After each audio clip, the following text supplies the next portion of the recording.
Hello guys, welcome to Telugu cinema ముచ్చట్లు. Nivin Pauly main లీవ్లో act చేసిన మలయాళీ ఫ్రమ్ ఇండియా సోనీ లీవ్లో స్ట్రీమ్ అవుతుంది. మరి తెలుగు ఆడియోలో కూడా అవైలబుల్ ఉన్న ఈ మూవీ ఎలా ఉంది అనేది చూద్దాం. బేసిక్ ప్లాట్ ఏంటంటే, ఏ పని లేకుండా క్రికెట్ ఆడుతూ ఒక పొలిటికల్ పార్టీలో తిరుగుతూ ఉంటాడు గోపి. అయితే ఒకరోజు గోపి ఫ్రెండ్ మల్గు హోస్ట్ చేసిన పని వల్ల ఊర్లో పెద్ద గొడవ జరుగుతుంది.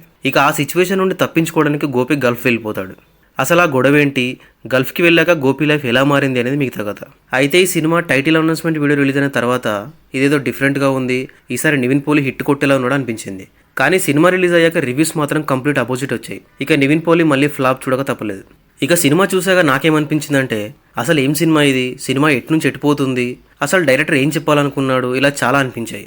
సినిమా స్టార్ట్ అయిన 10 నిమిషాలు బాగానే అనిపిస్తుంది. ఇక ఆ తర్వాత టార్చర్ స్టార్ట్ అవుతుంది. హీరో ఎయిమ్లెస్ లైఫ్, క్రికెట్ ఆడడం, అమ్మతో తిట్లు తినడం, ఫ్రెండ్తో పొలిటికల్ ర్యాలీ తిరగడం, మధ్యలో కృష్ణ అనే అమ్మాయి వెంట పడడం, హిందూ ముస్లిం గొడవలు, ఇలా చాలా జరుగుతుంటాయి ఫస్ట్ హాఫ్లో.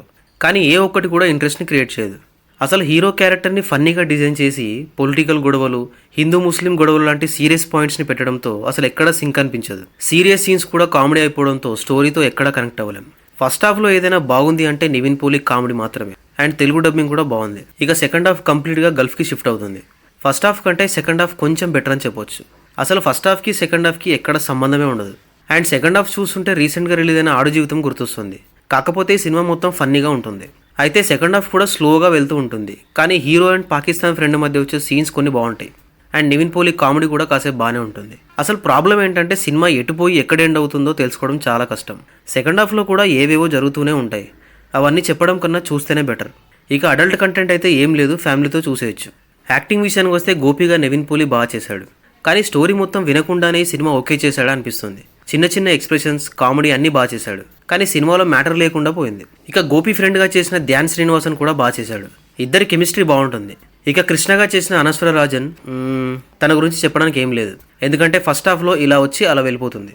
అసలు ఇంత చిన్న రోల్కి తనని ఎందుకు క్యాస్ట్ చేశారో తెలియదు. అండ్ తను కూడా ఎందుకు ఒప్పుకుందో తెలియదు. ఇక rest of the cast okay. టెక్నికల్గా ఈ సినిమా బాగానే ఉంది. మలయాళం సినిమా, అందులో ఒక ఊర్లో జరుగుతూ ఉంటుంది. సో ఆబ్వియస్లీ విజువల్స్ బాగుంటాయి.